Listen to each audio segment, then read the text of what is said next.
But I always say that I kind of work with the everyday athlete, which are people that run marathons or do triathlons, but don't do it competitively. And I think those people are still struggling in terms of how sports nutrition is different than regular nutrition, which I actually just wrote a cookbook. Do you ever have so many questions and no one to ask, so they're just wasting away on Google searches you'll forget about in an hour or so? We had that same problem, and that's why we created the RD2BE podcast, a resource for dietetic and nutrition students looking for answers that their peers don't have. We are students Macy and Emily and registered dietitian Carl Barnes. We engage in conversations and learn from RDs. Join us weekly as we gain insight into the unique journeys of registered dietitians all over the country. Welcome back to another week of the RD2BE podcast. I'm your registered dietitian host, Carl Barnes. This is our weekly podcast where we sit down with a different awesome registered dietitian to showcase the diversity of opportunity in the profession and really dismantle the notion that there's a traditional career path to becoming a registered dietitian. Always excited to welcome a different guest and learn about their background. This week, we're sitting down with Natalie Rizzo. She's the founder of Greenletes. Very excited to learn more about all the things that you do and have done. Thanks so much for being here with us. Thank you for having me. And I'm Jenna, your RD2BE. And so, Natalie, could you give us a little background into what made you decide to become a registered dietitian? Sure. I actually changed careers to become a dietitian. I used to work in ad sales. I I feel like I have to back up to when I went to college, which was like a long time ago now, but I went to college not knowing what I wanted to do. So I just had a liberal arts degree. And about junior year, they said pick a major, and I still didn't know what I wanted to do. So at the time, I really liked to read and write. And I was taking history classes and I really enjoyed them. So I decided to be a history major. And everyone would ask me, do you want to be a teacher? And I said, no, I don't want to be a teacher. So I lived in New York. I wanted to work in New York City. When I graduated, it was kind of like, all right, I have this Bachelor of Arts. What do I do? And I ended up working in ad sales for major TV networks. I worked for Nickelodeon, I worked for ABC, and it was really cool, fun job for a kid who's 22, 23. But at about 5 years in, I was like, I got to figure out something else because this is not it for me. And I really enjoyed cooking and eating and fitness and all of this stuff, and really enjoyed kind of having to make recipes and figure out how to make them healthier. And I looked into what it would take to become a dietitian, which actually takes a lot more than most people think. I had no science background. So I was only 25, 26, and I went back to school and I did the whole thing basically from scratch. I was doing non-degree classes, which are the undergrad where you're not working towards a degree, the prerequisite classes, and then eventually did well enough to get into a master's program and went through the whole thing and became a dietitian. So that's a long-winded version of my career path. Awesome. And so your background experience in, digital media, sales, marketing, that part, did that have any influence or kind of help you towards what you did as an RD eventually? Yes, I think it definitely did, although I didn't know that going in. I thought that one of the reasons I chose nutrition, obviously, I really liked the field. It was basically taking my hobby and turning it into a career, but I also wanted to work for myself. My dad was a business owner, and I kind of saw the flexibility that that gives you. And thinking later on down the line, when I have kids, I want to be able to like make my own schedule. I really hated the 9 to 5 thing where you have to be there at a certain time, or you have to wear a certain thing. So I wanted to work for myself. So that was part of why I did this. But the background I had in ad sales, I didn't really think was going to be anything for me. I thought I would work in private practice and see clients. And then as I got into my career as a dietitian, I kind of noticed that I knew how to write well and I knew how to do marketing and things like that, that a lot of dietitians don't know how to do. So I kind of took those skills and morphed it into a different business that isn't really private practice driven. It's more so media and writing driven. Awesome. So just combining, two of those parts of your life into one thing that is your own. And so we have a lot of RD2Bs that kind of, are second career. They kind of don't know how to establish their nutrition education as an RD2B to kind of make them stand out on diecast, stand out on dietetic internships, and make them be like, I am just as credible as someone who did the traditional 4-year DPD program.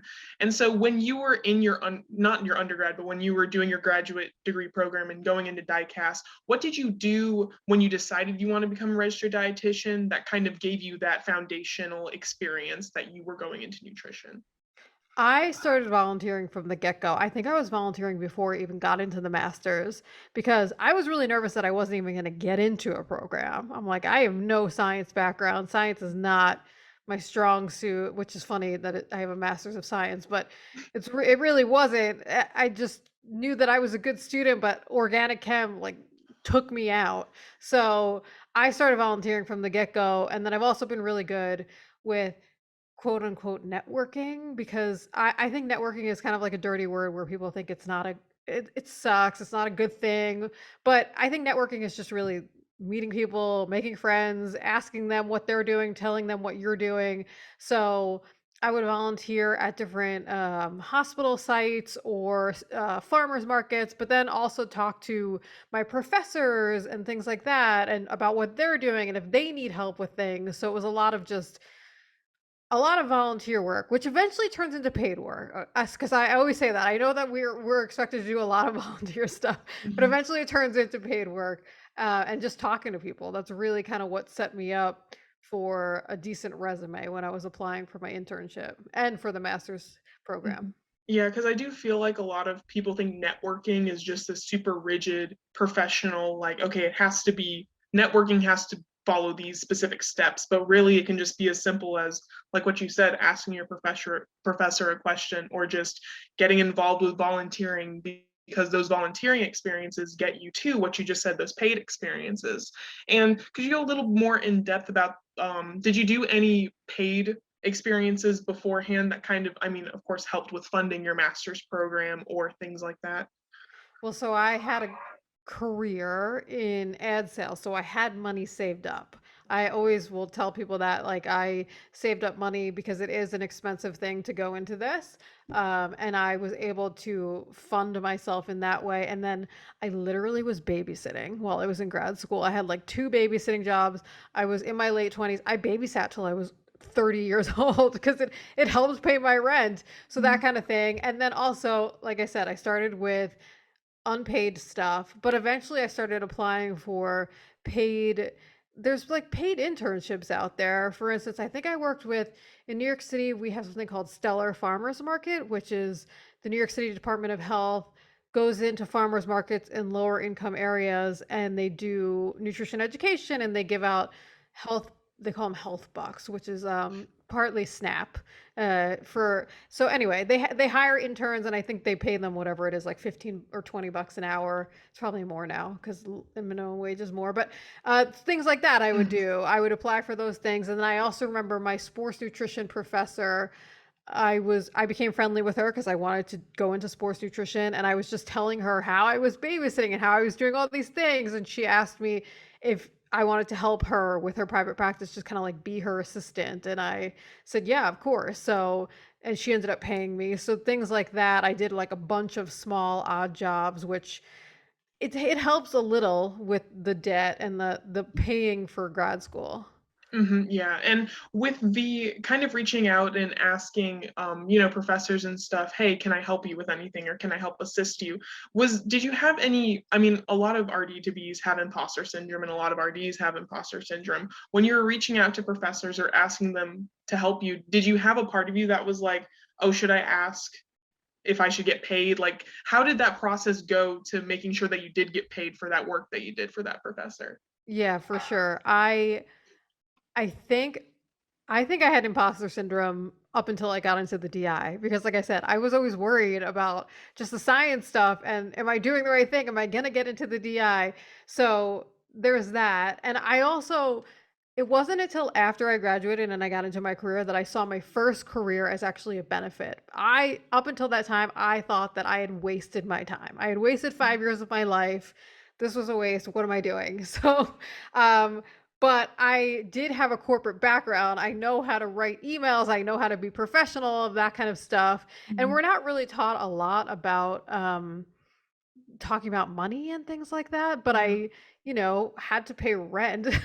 So I think that there's I think at first it is still you're worried about asking, "Is this a paid job?" But you just kinda have to do it a few times, and I Mhm. think that I have an assistant now who she's amazing, she's incredible, and she's a master's student, and she just got asked to be a TA for a class, and I said to her, "They're gonna pay you, right?" And she said, "I don't know, I didn't ask." I was like, "Ask!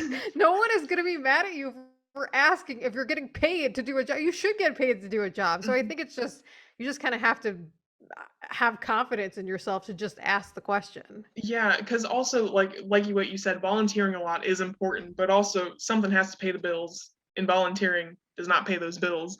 And one thing that you did as a registered dietitian once you finished all your schooling was you became a media spokesperson. And so, did your like background in marketing, in ads, and anything, did that help you go into that direction as a media spokesperson, or did anything else attribute to that?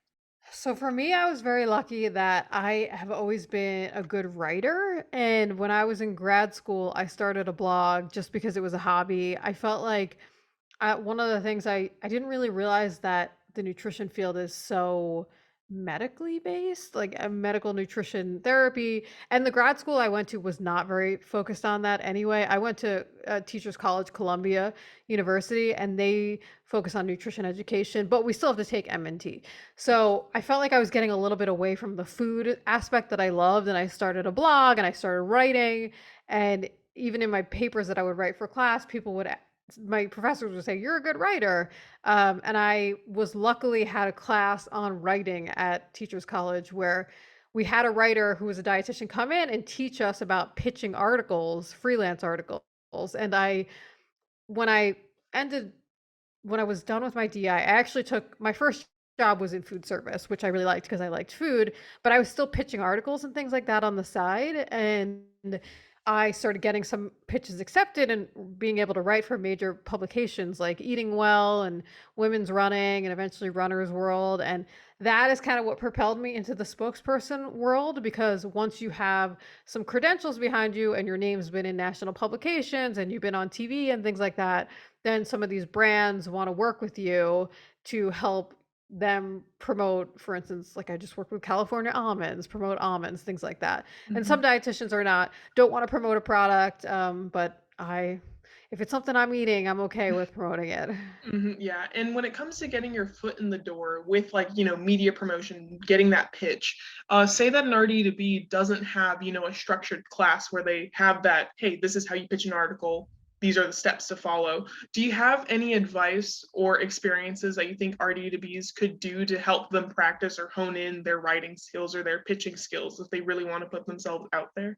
Yeah, there's it's so different now because I graduated in 2015 and things have changed so much in the past 7 years in terms of media because even then, Instagram was just small and blogging was what people did. And now you can go on Instagram and you can write a whole book in your captions and you can do TikTok and you can do all of these things. So I think if you really like writing, then you should practice writing. You should create yourself a blog or write long captions on Instagram or um I know Food and Nutrition magazine that's owned by the Academy of Nutrition and Dietetics. They have a blog that they used to call Stone Soup. I think they still call it Stone Soup, where they let dietitians and dietetic interns write for them and they'll have an editor edit your work. And that's like a really good place to get some experience and kind of get some practice with that. And then as far as pitching goes, to be honest, you can literally Google how to do this stuff. Like how do you put together a pitch? How do you find the right contacts? That kind of stuff. But I would say like practice first with that before you decide to pitch major publications. And then you don't have to write. A lot of people, I take dietetic interns and they'll say, I don't like writing. And I'm like, you don't have to write that. You could Mhm, do other things. You can do video, you could do podcasting. There's so many media forms now. mhm. If you feel like you want to go into that creative aspect, just go ahead and do it. There's a lot of people out there doing it already, but that doesn't mean you can't do it too. Yeah, exactly, and I think what a beautiful thing that the dietetic industry has is you can be a creative, you can have a strong writing skill, or you can be completely scientist based, or you can have them all together into one thing. And I think that's what's really great about the profession, and also I think why there are a lot of private practices, because you have a lot of dietitians that want either one or two different things, like the creative or the science, or one that wants all three. And so with your specific business, what made you, and you did mention your father had a great influence on you starting your own business, but did you have any other motivations or reasons for starting your own, like things that attribute it to build the business that you have now? Yeah, it was mostly that I saw my dad was able to, when I was a kid, he would be able to come to my birthday parties because he made his own schedule, things like that. He could, we could go on vacations whenever because, like I said, he made his own schedule. And um, there's, like I said before, I don't have to follow the rules of the 9 to 5. I told you guys I just came from working out and it's 2 o'clock in the Yeah. afternoon. Um, those kinds of things appeal to me, and then I actually just had a baby, like, 7 months ago, so oh, Congratulations. thank you, but the part of the whole thing was, like, building up to this. I can kind of make my own schedule and work what days I wanna work and do some childcare if I want, so it's just basically the flexibility of it all, but that's not to say that it's not hard because if you don't work, you don't make money, Mhm. and so there are, like, ups and downs, and you have to balance it all out, and that has to be right for you because some people like to know they're getting paid X amount every 2 weeks. Yeah, and with owning a business, there's a lot more flexibility, unpredictability, and you really do have to put in the work in the hours that you do. Like, no matter what hours you do plan in your business, you still have to work in those hours that you put. And so you first had one business called Nutrition a la Natalie. And with that one, what was kind of, I guess, your mission statement of that business? Yeah, so that actually started as my blog in grad school where I just, like I said, I wanted to start a blog. I wanted to just put my recipes out there because people, it was just friends and family would say, "Oh, you create this fun stuff. You should put it on a blog." So I did. I came up with this cute name, and then I just kept it. And as everything grew, I was like, "Okay, I guess this is my this is my business." It was never really a huge thought of what am I doing here? But I started it with just no niche, no nothing, just healthy recipes, nutrition tips like a lot of people do. And I mean that, like I said, back in when I started that, maybe it was 2013. It was easier to do that back then because there was less people doing everything, but now you have to be very niche down. You have to pick something that's going to be your focus. And I have been a vegetarian for 10 plus years, and turned out when I started talking to people who were coming to my website and finding me on social media, they were coming to me because I did vegetarian and vegan type of stuff. And I've always been focused in sports nutrition, but there's a lot of people who combine kind of the vegan and vegetarian and sports nutrition. So when I decided to actually rebrand and make everything more niche down and more just targeted towards people, I decided to call it Greenletes, which I part of that is also like a behind the scenes thing. I had to trademark something, so you have to come up with like a creative name that no one else is using. Mhm. Um, and now no one else can use it because I trademarked it. But yeah, that was why I switched over just because it's very targeted, and now that'll be my brand, and that's what I've been doing all along. But it makes more sense now. Yeah, for sure. And especially in today's day and age, I mean, it's a beautiful thing with having the internet and everything out there, but that means that you have a massive influx of a lot of people doing the same thing, or a lot of people doing a generalized thing that's around the same idea. And so with Nutrition a la Natalie, before you transitioned to Greenletes, was there anything you learned with your first business that you took with you when transitioning to Greenletes? Yeah, I mean, so much, so much. I started that. This is kind of behind the scene technical web stuff, but I've done all the web stuff on my website myself up until I had the website redone. I don't know if it was last year or the year before, but before that, I built the website myself. I did the URL, I did the domains, I did all the photography, I did everything. And I started it on what, eh, for people who aren't like, don't know about the behind the stuff. behind the scenes, basically like a free website. There was no hosting or anything. And then I switched over to a hosted site and I learned about SEO, which is search engine optimization. And I took a photography class and I learned about food photography. I did so much over the course of all these years to make the website something that people could find and could use. And then I eventually started social media, which is a whole nother beast, and I still feel like I'm not that great at. And then I started a podcast. So just all of these things throughout all the transition just built it up to be something that is now a business rather than just a hobby. Oh, definitely. And you did talk about being a national spokesperson as well. And so when you had your business and you were building your first business, Nutrition a la Natalie, and you were building it, how did you go about publicizing it? And then you did mention SEOs and kind of understanding the back end of how a website works and kind of getting it out there. But how were you able to grow it to such a nationally, I mean, kind of a nationally recognized and known business? At first, I just sent an email to my friends and family saying, "Hey, I started a website. You should check it out." That was just like the baseline. But after that, when I started getting into the media world, there's something called HARO, and it's HARO, and it stands for Help a Reporter Out.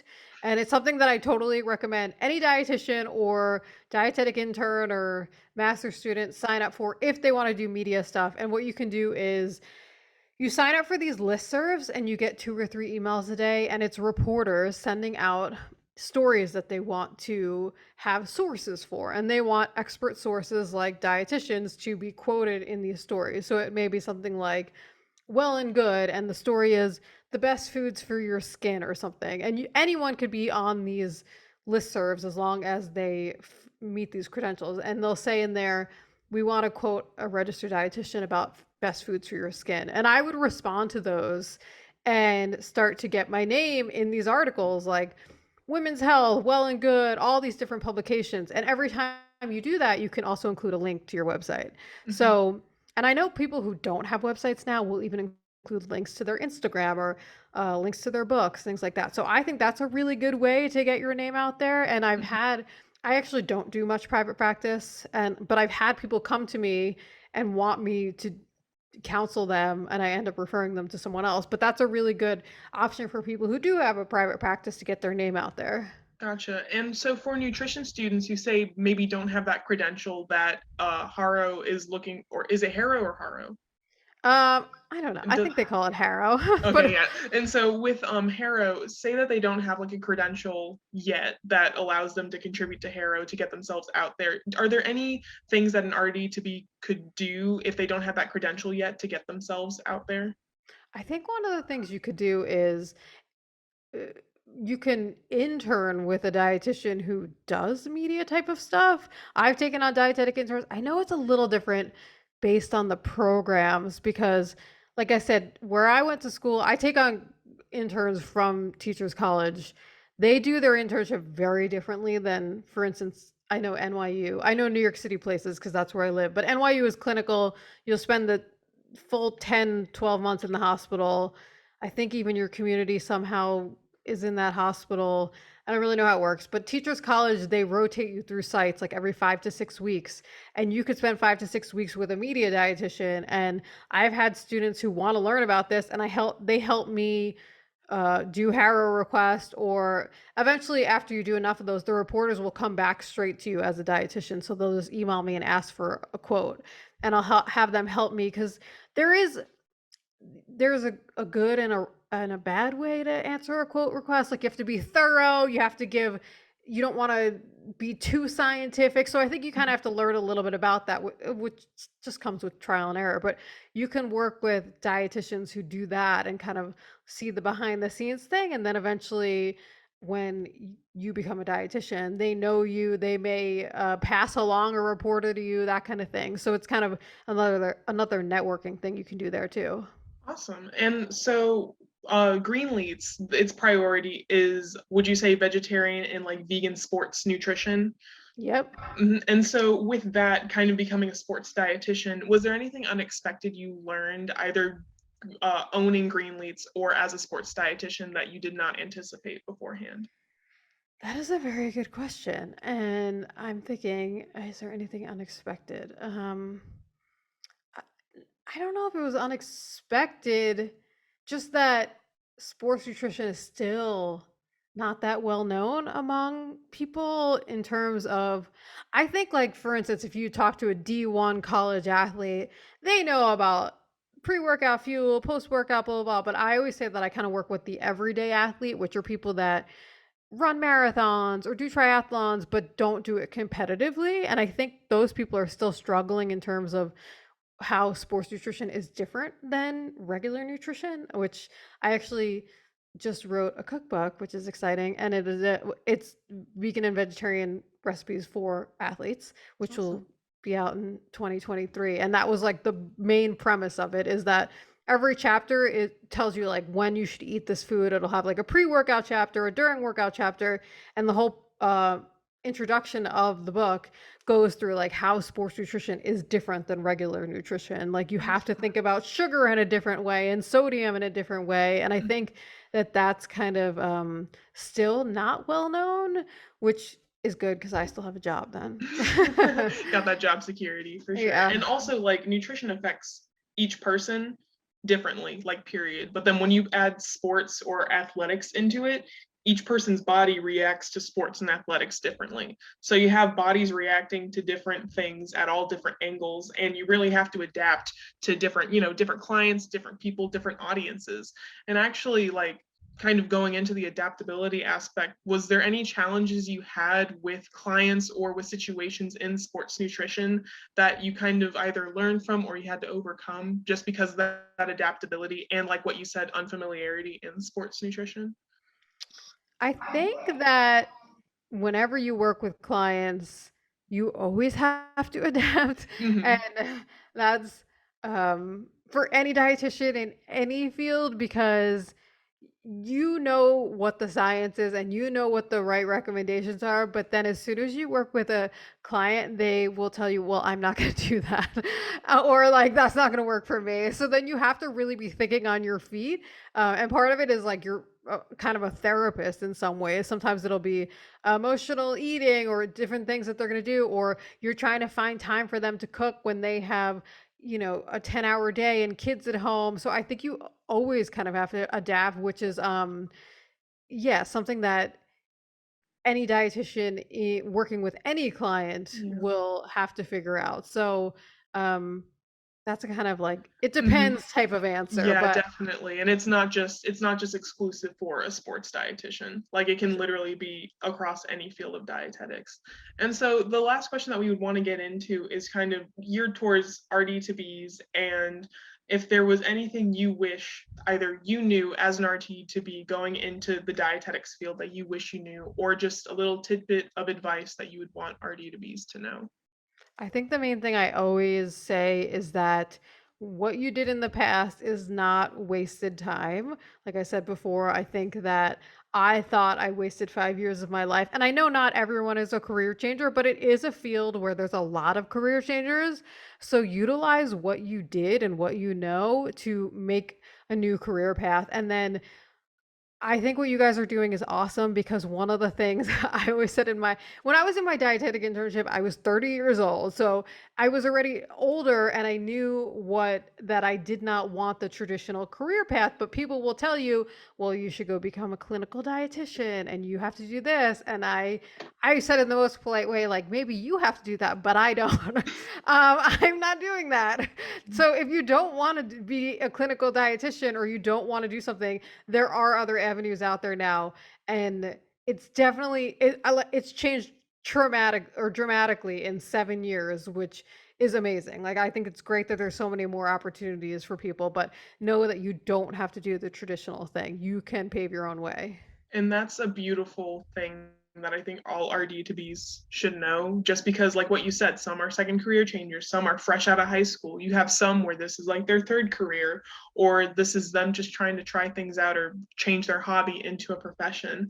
And so, thank you so much for being here and just sharing a great little compact just version of your journey with sports nutrition and the advice that you gave to RD2Bs. And so, just thank you so much.